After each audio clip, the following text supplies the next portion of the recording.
about the different features and different structures of the skull. So first, orient the skull. This is the anterior part of the skull. Back here where my hand is the posterior. So up here, we have this, which is called the coronal suture. And this is what breaks the cranium or the skull sort of into the anterior portion or the posterior portion, right?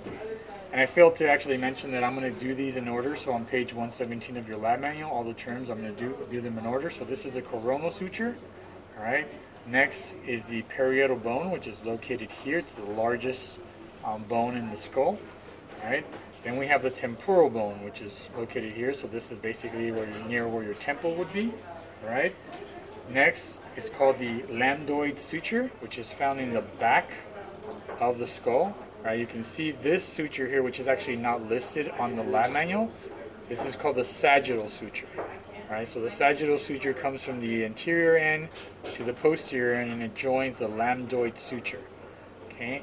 After that, we're going to look at what's called the squamous suture, which separates the parietal bone from the temporal bone, which is here. All right, so this is the squamous suture. And since I'm there, the squamous suture comes here. Here's the lambdoid suture. Once they join, if you go inferior to this is called the occipital mastoid suture. Right, so this line down here is the occipital mastoid suture. Right, that makes this bone back here the occipital bone. All right, and even though this is part of the temporal bone, this part that jarts out, this is called the zygomatic process. All right. After that, we have this major opening here, which is the external acoustic or auditory meatus. All right. Then on your list, you have the mastoid process, which is down here. Right. And then sort of in here, this sort of skinny little thing that sticks out, that's the styloid process. All right. Following your list, this is the condylar process. This is a very important process because it's what articulates your lower jaw to the rest of your skull. All right, so that condylar process is very important. Then you have this, which is called the mandibular arch. We follow that up by the mandibular ramus, which is the arm that connects this part of the mandible to this bottom part of the mandible. All right, then you have the mandibular angle, which is located down here. Then next on the list, you have the coronoid process, which is this area here. All right, you have the mental foramen, which is located there, that little hole I'm sticking this stick in. All right, so obviously this whole thing is called the mandible. Up here you have the maxilla, but both on the maxilla and the mandible you have these features here, which are called the alveolar processes, and you can identify it on either the mandible or the maxilla. All right. If you looked here, this is a zygomatic bone. All right, followed by the nasal bone, which is right here on your nose. All right, that should be easy to identify. If you go lateral from the nasal bone, you'll find the lacrimal bone, which is located here. Okay. And then you have the ethmoid bone, which is back here. Right. So inside the eye socket, you have the lacrimal bone and the ethmoid bone. All right. Here, tucked in, we mentioned that this was a temporal bone, and that includes the zygomatic process. Here's the parietal bone. But tucked in here, you have your sphenoid bone. Okay. And then you have the frontal bone, and that basically makes up all the features you have on page 117. Now if we move over and we look at the underside of this, I'm going to switch skulls because this jaw doesn't detach here.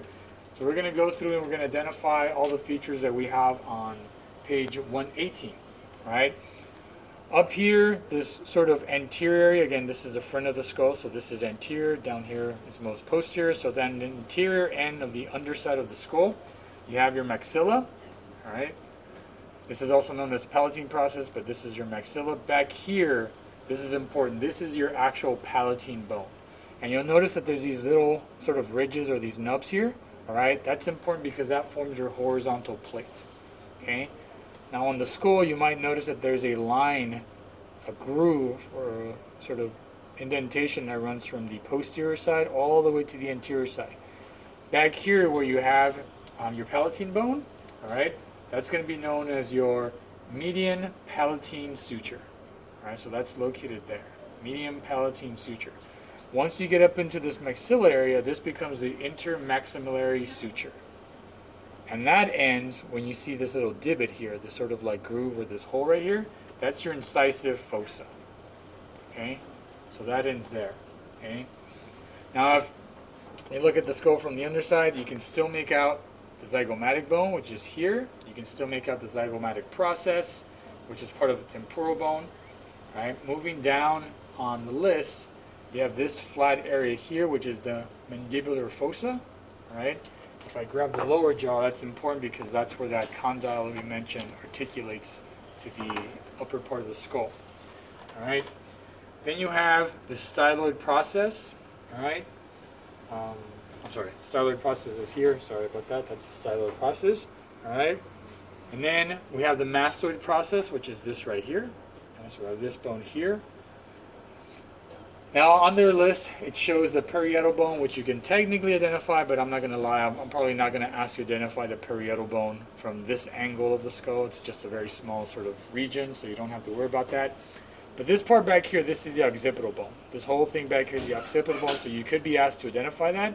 In particular, what you probably really should be focused on is what we call the external occipital crest, which is a ridge that forms back here, right? I'm going to switch skulls again because I know this skull has a sort of better visual of it. So you can kind of see this ridge here. This is that external occipital crest that we talked about. Now if you look at this skull, right, you notice these two sort of lumps here, these things that stick out, and then there's these major ones here, okay? So this is going to be your inferior nuchal line, right? And this is your superior nuchal line. And even though the inferior is on top from this angle, the reason it's inferior is because when you turn the skull right side up, it's going to be sitting below the superior nuchal line, which is here, right? So those two features are more prominent on some skulls than others. So those are important. Every skull is going to have what's called a foramen magnum, which is the major opening of the skull, and that's what allows the spinal cord to travel inside. If you go from the foramen magnum, you'll find these two sort of rounded flat surfaces, or rounded smooth surfaces, I should say. Those are your occipital condyles. Okay. Now, if you move lateral from the occipital condyle, there should be a large hole opening here. That's called your jugular foramen. All right. Once again, I'm going to switch skulls just because the lower jaw is sort of getting in the way. So again, here's your foramen magnum. You move off to the side, that would be your jugular foramen. Okay. Right above that is this opening here. That's called the carotid canal. Okay, so that's your carotid canal. If you move further out from the foramen magnum, you have a little hole right here. This is found right below the styloid process. This is called the stylomastoid foramen. Right? So styloid, mastoid foramen. And if you continue to go lateral, then you get back to the external auditory meatus or the external acoustic meatus. Right? So if we kind of come center back, again, we have the foramen, jugular foramen, foramen magnum, jugular foramen, and then we have the carotid canal. All right? From there on your list, if you go medial and you see this opening here, this hole right here, it's near the center of the underside of the skull, but it's obviously medial, that's going to be your foramen lacerum. From here, if you go lateral, you're going to find a small hole. That's foramen spinosum. Above that spinosum, you see this larger opening. That's foramen ovale or ovale. All right. And really after that, you do have your sphenoid bone, but it's really hard to identify that in here. We do have the sphenoid bone separate from the skull, so I'll tell you guys those features when we get to that part of the skull. And really kind of hard to tell from this underneath area, but we do have the infraorbital foramen here. You can barely see it, can't really see it from the underside. It's kind of hard, so that's better suited for a frontal view. But on the inside of the skull, once again, we have some pretty important features. On this skull over here, those features are more identified because the skull has these orange outlines, so it makes it really easy to identify.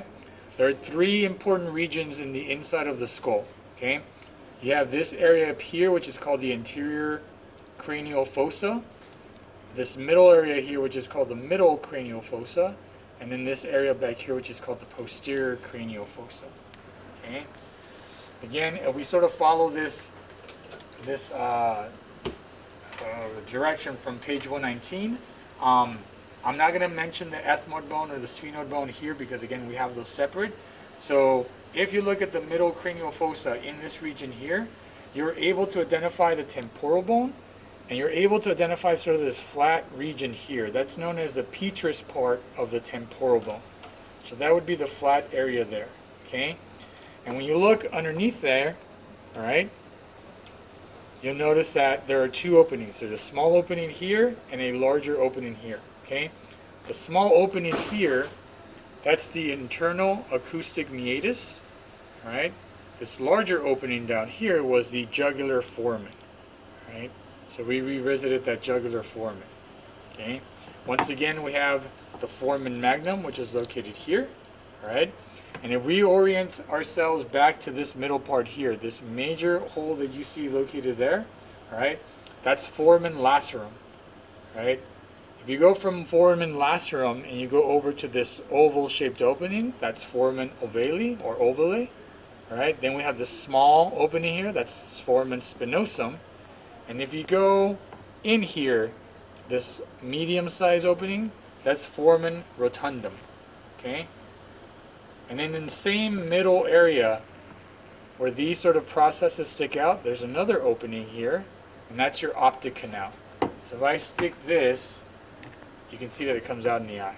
Right? So that's the optic canal. So that's a good way to identify some of these openings. All right? So that's the inside part of the skull. I'll do the front part of the skull, which is on page 123. Just close this up if I can, if it'll allow me to. All right. So from the front part of the skull, you can see the front. The frontal bone. But this sort of flat area here, which essentially is your forehead, this is called the squamous region of the frontal bone. Okay.